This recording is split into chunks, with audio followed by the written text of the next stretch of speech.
అందరికీ నమస్కారం. తెలంగాణ రాష్ట్ర రాజకీయాల్లో రోజు రోజుకి బీఆర్ఎస్ పార్టీ పరిస్థితి, బీఆర్ఎస్ నాయకుల పరిస్థితి చాలా అధ్వానంగా ఉందనేది తెలుస్తూ ఉంది.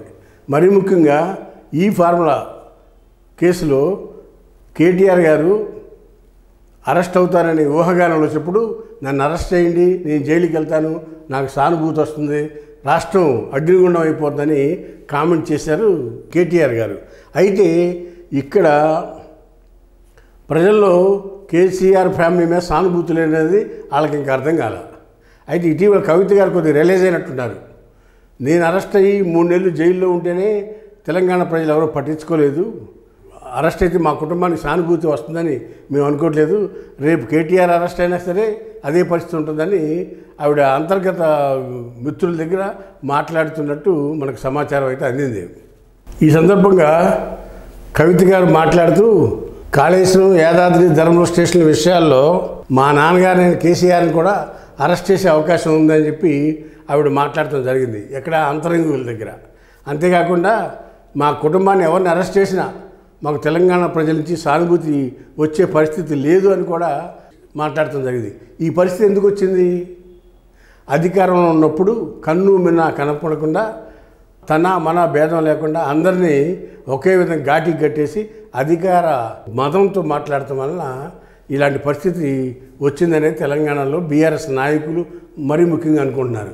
ఏమైనా అధికారం ఉన్నప్పుడు కార్యకర్తలకు అందుబాటులో లేరు, నాయకులకు అందుబాటులో లేరు, అన్ని రకాలుగా కూడా కాళేశ్వరం డ్యామేజీ, యాదాద్రి పవర్ విషయంలో కూడా కమిషన్ ఎదుర్కొన్నారు, పవర్ పర్చేజ్ ఎదుర్కొన్నారు, ఈ కార్ రేస్లో కూడా కేటీఆర్ ఎదుర్కొన్నాడు. ఇదంతా కూడా కోర్టులు, జైళ్ళు మయమైపోయింది. మా పరిస్థితి అంటే మా కుటుంబ పరిస్థితి మాకు అర్థం కావట్లేదని ఓపోతా ఉన్నట్టు కవిత గారు తెలుస్తూ ఉంది. ఆడపిల్లని నన్ను అరెస్ట్ చేస్తేనే సింపతి లేదు, మా నాన్న అరెస్ట్ చేసినా, మా అన్నని అరెస్ట్ చేసినా మా కుటుంబానికి సింపతి రాదు, తెలంగాణ ప్రజల్లో మా మీద వ్యతిరేకత భావం ఎక్కువ మూట కట్టుకున్నారు అనేది మాట్లాడటం జరిగింది. దీనికి కారణం ఏంటి? అధికారంలో ఉన్నప్పుడు చేసిన తప్పులే ఇవాళ ప్రజలకు దూరం అయ్యారు. లేకపోతే ఒకప్పుడు కేసీఆర్ గారు తెలంగాణ తెచ్చిన కర్తగా ఆయన తెలంగాణ గాంధీలాగా పిలిచారు. ఆయన నెత్తిని పెట్టుకుని మోసింది తెలంగాణ సమాజం, ఎవరిని? కేసీఆర్ని. అది అధికారంలో ఉన్నప్పుడు ఆయన ప్రజలకు అందుబాటులో లేకుండా ఫామ్ హౌసు లేకపోతే ప్యాలెస్లో ఉండడం తప్పితే ఆయన ప్రజల్లోకి అయినా సరే 2 సార్లు అవకాశం ఇచ్చారు. 2 సార్లు అదే పరిస్థితి, అదే పంద. ఇది ఒక రాజులాగా పోవటం వలన ప్రజల యొక్క మన్నల్ని పొందలేకపోయారు. ఈ సందర్భంగా వాళ్ళు ఎన్ని బాధపడినా రాబోయే రోజుల్లో ఇంకా అధ్వానమైన పరిస్థితి వస్తుంది. ఉదాహరణకి ఈ సందర్భంగా ఒక విషయం చెప్పదలుచుకున్నా. 89లో ఆనాటి తెలుగుదేశం పార్టీ రాష్ట్రంలో ఓడిపోయింది. తర్వాత జరిగిన పార్లమెంట్ ఎలక్షన్లో ఉత్తరాంధ్ర మొత్తం స్వీప్గా 17 సీట్లు వచ్చింది తెలుగుదేశం పార్టీకి. తదనంతరం పెరుంబుదూరులో రాజీవ్ గాంధీ చనిపోవటం వలన ఈ తెలంగాణ ప్రాంతంలో జరిగిన ఎన్నికల్లో కాంగ్రెస్ పార్టీకి సీట్లు వచ్చినాయి. అంటే అక్కడ వ్యత్యాసం లేదా మొత్తం అంతా ఎన్టీ రామారావు తెలుగుదేశం పార్టీ కొట్టేసేది. అయితే ఇక్కడ రాజీవ్ గాంధీ చనిపోవటం వల్ల ఆ రోజు కాంగ్రెస్ పార్టీ తెలంగాణ ప్రాంతంలో సీట్లు వచ్చినాయి, అది సానుభూతి మూలంగా.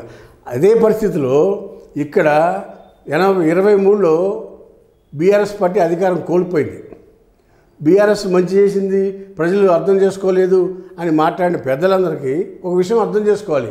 24 మే నవంబర్లో ఎన్నికలు జరిగినాయి, 23 నవంబర్లో, 24 మే అంటే అయ్యో 5 నెలలు, 2 నెలలు, 7 నెలల తర్వాత జరిగిన ఎన్నికల్లో ప్రజలు రియలైజ్ అయితే, బీఆర్ఎస్ పార్టీ పట్ల నమ్మకం ఉంటే ప్రజలు రియలైజ్ అయితే ఒక్క పార్లమెంట్ సీట్ కూడా బీఆర్ఎస్ పార్టీకి ఇవ్వలేదు. దానికి కారణం ఏంటి? అంతరాత్మ పరిశోధన చేసుకోవాలి, ఆత్మ పరిశీలన చేసుకోవాలి. ఎవరు? బీఆర్ఎస్ నాయకులంతా కూడా. ప్రజలకు మనం ఎందుకు దూరం అయ్యాము, మనం చేసిన తప్పులేంటి? ఇప్పుడు కాంగ్రెస్ వాళ్ళు అంటున్నారు, ఇతర సమాజాలు అంటారు, చెప్పులు కూడా లేనాళ్ళు వాళ్ళు 1000 కోట్లు సంపాదించారు, ఎక్కడి నుంచి తెచ్చారు ఈ డబ్బు అని ప్రజలకి దూరం అయిపోయారు ఎవరు? బీఆర్ఎస్ నాయకులు. ఎక్కడ చూసినా రియల్ ఎస్టేట్ దందాలు వాళ్ళే, ఎక్కడ చూసినా కమిషన్ల కోసం పైరవీకారులు వాళ్ళే, ఎవరు? ఎమ్మెల్యేలు, ఎంపీలే. ఇలాంటి పరిస్థితి వల్ల ప్రజలకు దూరం అయిపోయారు ఈ బీఆర్ఎస్ నాయకులు అనేది చెప్పక తప్పదు.